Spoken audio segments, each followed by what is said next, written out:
स्वागत है दोस्तों, आप सभी का फिर से मेरे इस चैनल में। और मैं आज फिर से आप लोगों के लिए एक नई क्लास लेके आया हूं। आज जैसा कि मैंने पिछले क्लास में चल ही रहा था, हिस्ट्री का हड़प्पा सभ्यता का हम लोग पढ़ा कर रहे थे, तो आज हम लोग पढ़ने वाले हड़प्पा सभ्यता के पतन कौन कौन से कारण हैं। ऐसे तो कहा जाता है पुरातत्वविदों के अनुसार हड़प्पा सभ्यता के जो नगर थे इसके पतन के कई सारे कारण हो सकते हैं, परंतु ज़्यादा जो इसमें प्रमुख साक्ष्य मिला है उसके पतन के प्रमुख कारण में है कि जो इसमें नदियों में आने वाले बाढ़ को ही प्रमुख कारण बताया गया है। क्योंकि हड़प्पा सभ्यता के ज़्यादातर नगरे जो है वो नदियों के किनारे ही बसे हुए थे, इसलिए ज़्यादातर बाढ़ को ही माना गया। परंतु कुछ वैसे भी नगर थे जो नदियों से काफ़ी दूर स्थित था।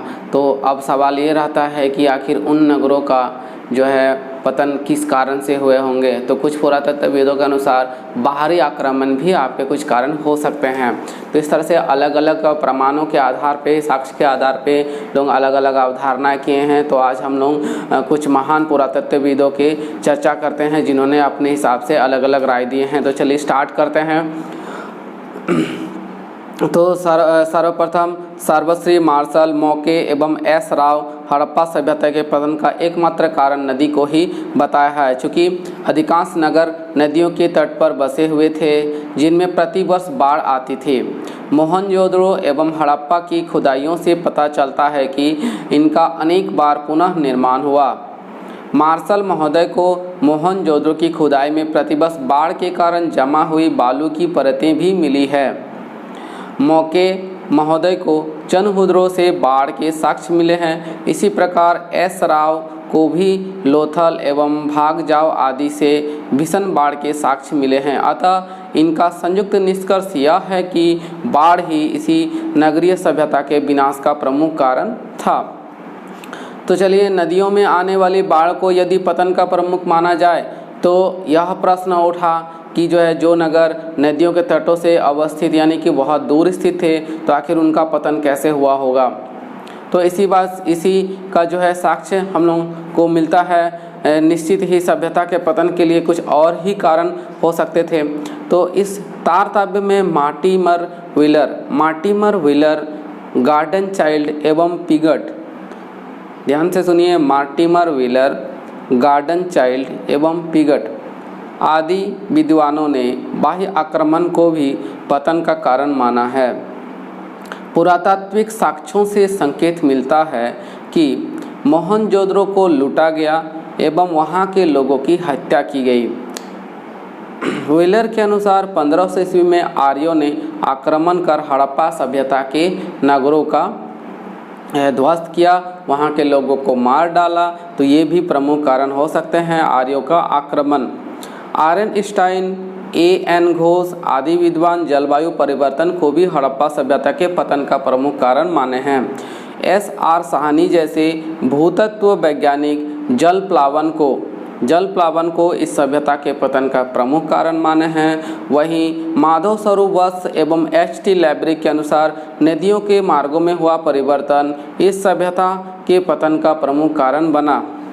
इनके अलावा समय समय पर आने वाले भूकंप को भी नगरों का विनाश माना गया है।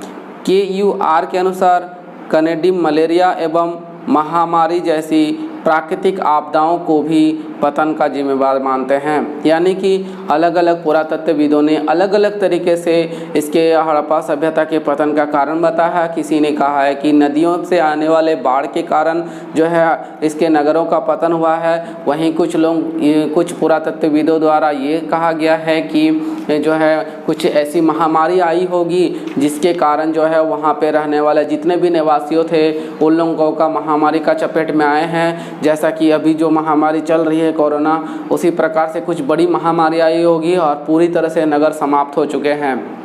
इसके अलावा कुछ और पुरातत्वविदों ने यह कहा है कि बाहरी आक्रमण अर्थात उस समय आर्यों के जो आक्रमण हुए थे, हो सकता है कि आर्य आक्रमण करने के बाद बहुत सारे लोग उस युद्ध में मारे गए थे और जो लोग बचे थे वह भूखमरी का शिकार होकर भी मारे गए थे। तो अलग अलग तरीक़ों से अलग अलग ने हड़प्पा सभ्यता के प्रमुख कारण को बताया है। पर अगर आप लोगों को ये डायरेक्टली क्वेश्चंस आता है कि हड़प्पा सभ्यता के प्रमुख पतन के प्रमुख कारण कौन कौन से हैं, तो 2-3 तरह के साक्ष्य है। ऐसे तो कहा जाता है कि पूरा पूरा जो है 100% सच के साथ या 100% प्रूफ के साथ जो हम लोग नहीं कह सकते हैं उसके पतन का एक प्रमुख कारण था।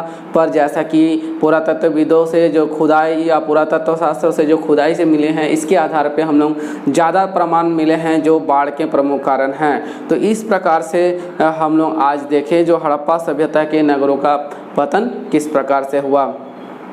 तो इसके बाद हम लोग जो है हड़प्पा सभ्यता के वैज्ञानिक एवं प्रौद्योगिकी, हड़प्पा सभ्यता के वैज्ञानिक माने अर्थात जो हड़प्पा सभ्यता में किस प्रकार से कौन कौन से मतलब प्रौद्योगिकी का यूज किया करता था या फिर किस तरह से विज्ञान का यूज होता था, इसको हम लोग चर्चा करते हैं हमारे नेक्स्ट वीडियो में। तो ज़रूर वीडियो अच्छा लगा होगा तो आप ज़रूर इसको लाइक करें, दोस्तों के बीच शेयर करें और वीडियो को अंत तक देखने के लिए सबको थैंक यू, गुड बाय।